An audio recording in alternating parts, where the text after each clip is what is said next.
আল্লাহর উপর নির্ভর করে আপনাদের সকলের সহযোগিতায় আমরা আগামীকাল রবিবার সকাল 9 ঘটিকা থেকে আমরা আমাদের টিকা কার্যক্রম শুরু করতে যাচ্ছি। খুব মাইনরিটি শুনবেন।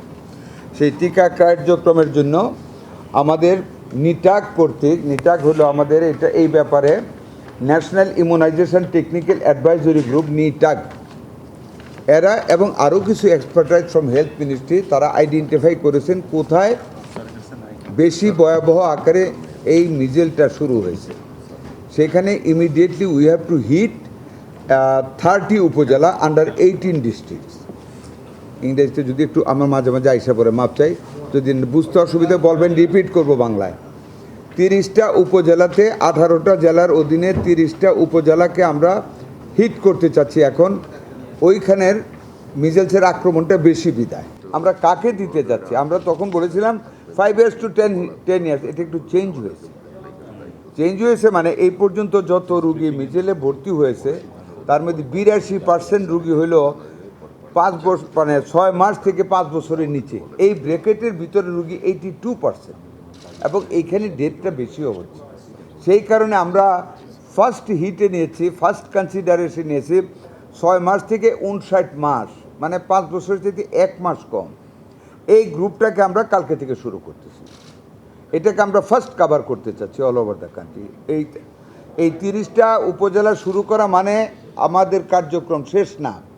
আমরা এটাকে যেহেতু এখানে প্রবল আকার ধারণ করেছে, এটাকে আমরা কন্ট্রোলে নিয়ে বাকিগুলি তো আমরা কাজে অগ্রসর হবো ইনশাল্লাহ। কোনোটাই থেমে থাকবো না। ফার্স্টে শুরু করতেছি 6 মাস থেকে 59 মাস, যেটাতে এখন অ্যাটাকটা বেশি, এটাকে আমরা এখন টিকা দান করব আল্লাহ যদি বাঁচান। এদের সাথে যারা আক্রান্ত পেশেন্ট, জ্বর অথবা যাদের মিজেল হয়েছে তাদেরকে আমরা সাথে সাথে ভিটামিন এ খাওয়াই দেব।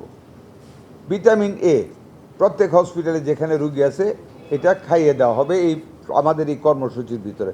কিন্তু মনে রাখবেন, যাদের টিকা দেওয়া হচ্ছে সুস্থ তাদেরকে কিন্তু ভিটামিন এ দেওয়া হবে না। আবার বলি, যারা অসুস্থ, হাম আক্রমণ হয়েছে অথবা জ্বর হয়েছে, হামের সম্ভাবনা আছে, শুধু আক্রান্ত চিকিৎসাধীন রুগীদেরকে ভিটামিন এ দেয়া হবে। যাদেরকে এর বাইরে অসুস্থ না কিন্তু আমরা টিকা দিচ্ছি তাদেরকে ভিটামিন এ দেয়া হবে না। সকাল 9টা থেকে শুরু করা হবে। এই যে আপনাদেরকে আমরা এইজ গ্রুপ বা ভিটামিন এ, এটা যেটা আমরা বললাম, এই কথাগুলি আমাদের নিজেদের না, বিশেষজ্ঞ কমিটির পরামর্শক্রমে স্বাস্থ্য নিয়ে যারা ডিল করেন, যেমন ওয়ার্ল্ড ব্যাংক, ইউনিসেফ, এই নিটাকের একটা বিগ ইন্টেলিজেন্ট কমিটি আছে, ওনারা প্লাস ICDRBর লোক সবাই মিলে যে সিদ্ধান্ত দিয়েছে, we are going to execute that things. এটাই তো আমাদের মুদ্রা কথা না? আচ্ছা, আরেকটা কথা আপনাদের সামনে, আমি সবসময় আমি খুব আপনাদের উপর নির্ভরশীল আল্লাহর পরে। তার কারণ আপনারাই কিন্তু বাঁচাইতেও পারেন, আপনারা কনফিউজও করাইতে পারেন। আমি বরাবরই আপনাদেরকে অনুরোধ করছি, আপনারা একটা মেসেজ দিবেন। আমরা কিন্তু আপ্রাণ চেষ্টা করতেছি, ডেথ রেট কমিয়ে আসছে ইনশাল্লাহ, এখন ভ্যাকসিনেশনে চলে যাচ্ছে, আশা করি আমরা ফুল কন্ট্রোলে নিয়ে নিব। আপনারা দয়া করে জাতিকে আপনার একটা মেসেজ দিবেন। আমি তো বলতেছি, আমারটা বলবেন, আমার মন্ত্রণালয়ের পক্ষ থেকে বলবেন, আপনারা বলবেন, জাতি যেন আতঙ্কিত না হয়। আমরা করোনার মতন জিনিসকে বিশ্বের যে কোনো দেশের চাইতে আমরা ভালো মেনটেন করেছি আমাদের ডাক্তাররা। আশা করি এটাও আমাদের ডাক্তাররা যেভাবে পরিশ্রম করতেছে, বিশ্বাস করেন এরা এখন মৃত্যুর ভয় নেই, সমানে কাজ করতেছে আমাদেরকে মানুষকে বাঁচানোর জন্য। দেখেন, আমাদের একটা ভেন্টিলেটর নাই।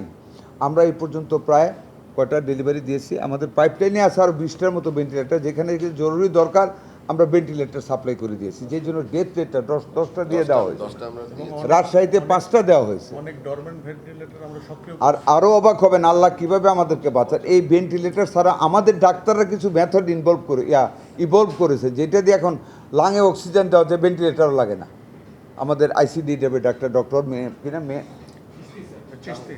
না তাহমিদ, ডক্টর তাহমিদ একটা বিউটিফুল জিনিস উদ্ভাবন করে। যাই হোক, আমরা ফাইট করে আপনারা জাতিকে আতঙ্কিত না হওয়ার একটা অনুরোধ রাখবেন, আমরা আপনাদের মাধ্যমে অনুরোধটা রাখলাম।